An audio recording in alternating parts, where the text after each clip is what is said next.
याद रखो, आप लोगों को खुश करने के लिए पैदा नहीं हुए हो। आप एक हेवनली डिवाइन असाइनमेंट के ऊपर हो। आपको होमवर्क खुदा ने दिया जो आपने पूरा करना है, और वही चीज का प्रीचिंग करो जो चीज आप अपनी लाइफ में देखना चाहते हो। नेवर कभी क्रिटिसाइज मत करो हीलिंग को, कभी मत करो डिलीवरेंस को, कभी चमत्कारों को, कभी प्रीचिंग को, कभी वर्शिप को, कभी क्रिटिसाइज मत करो, कभी निंदो मत, क्योंकि वही चीज आपके आगे आएगी।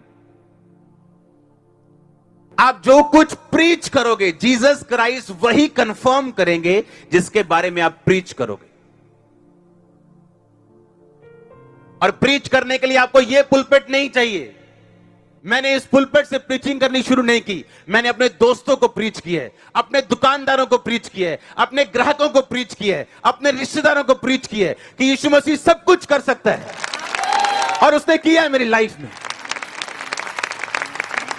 प्रॉब्लम यह है, जब वरदान अंदर नहीं होते और घर में चैलेंजेस होते हैं तो पास्टर अपनी कॉलिंग बदल लेता है। वो हीलिंग के बारे में बात करना बंद कर देता है। इस दुनिया में इंग्लैंड का आज तक का सबसे बड़े हीलर्स में से एक स्मिथ विगल्सवर्थ, उसकी अपनी लड़की बहरी थी। किसी ने पूछा, आपके हीलिंग मिरेकल्स होते, लोग जिंदा हो जाते मुर्दों में से, आपकी अपनी लड़की हील क्यों नहीं हुई?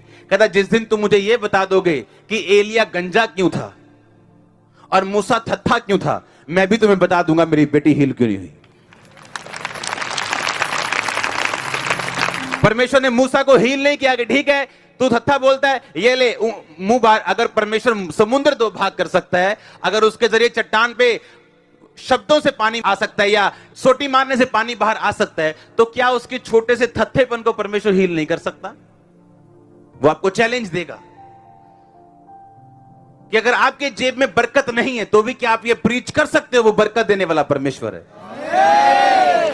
आपके अभी कोई बेबी नहीं है, 15 साल हो गए, लेकिन क्या आप प्रीच करने की ताकत रखते हैं कि नहीं? मैंने देखा है खुदावंद दे सकता है, वो गर्भ फलवंत कर सकता है। पर प्रॉब्लम क्या है, हम जो देखते हैं और जो महसूस करते हैं वही बोलना चाहते हैं।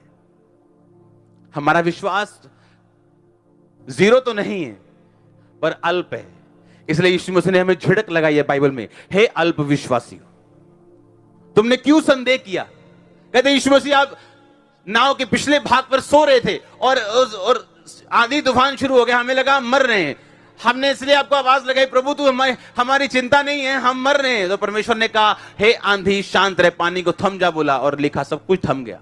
और लोग हैरान हो गए, चले ये क्या है, ये कौन है जो आंधी और पानी इसकी आज्ञा मानते हैं, जो नेचर पे इसका अधिकार है? और यीशु मसीह ने कहा, हे अल्प विश्वासियों, तुमने क्यों उसने ये नहीं कहा हे अविश्वासियों, हे अल्प विश्वासी। अल्प विश्वासी जो देखते हैं और जो महसूस करते हैं, बस वही बोलना चाहते हैं। उसे बोलो कि यीशु मसीह एक बांझ को बच्चा देने की ताकत रखते हैं, वो बोलेगा नहीं अभी मुझे नहीं हुआ तो मैं ये बात नहीं बोल सकता। तुझे नहीं हुआ तो क्या हुआ, तूने देखा तो है ना? हाँ मैंने देखा है। कितनी बार? 1000 बार। नहीं अभी मुझे पहले दर्द है यहां पे। क्या तूने देखा नहीं कितने लोग चंगे हुए? हाँ देखा, मेरे साथी चंगा हुआ, मेरी मम्मी चंगी हुई। क्या तू बोल नहीं सकता? प्रॉब्लम कहां है? यहां पे।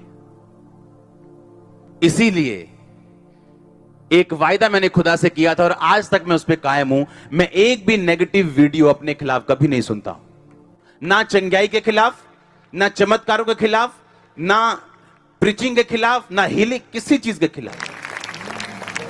क्योंकि जैसे ही आपकी स्पिरिट में वो जाएंगी आपको करप्ट कर देंगी,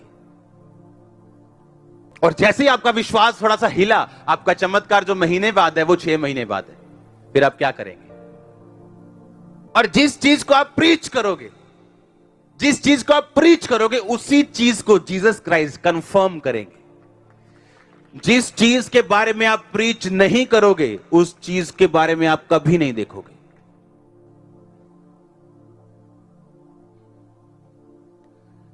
आप लंगड़े चलते देखना चाहते हैं, आपको प्रीच करना है। आप ऐसा प्रीच नहीं करते, हाँ हीलिंग जरूरी ठीक है पर आ चीज बहुत ही जरूरी, हीलिंग कोई नहीं। आप लंगड़े नहीं देखोगे। आपको हर चीज के बारे में मालूम होना चाहिए, हर चीज की वैल्यू आपको पता होनी चाहिए।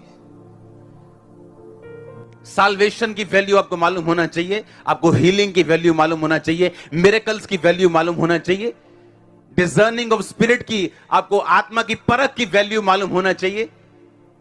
इसीलिए बाइबल कहती है कि निंदा मत करो। हालेलुया।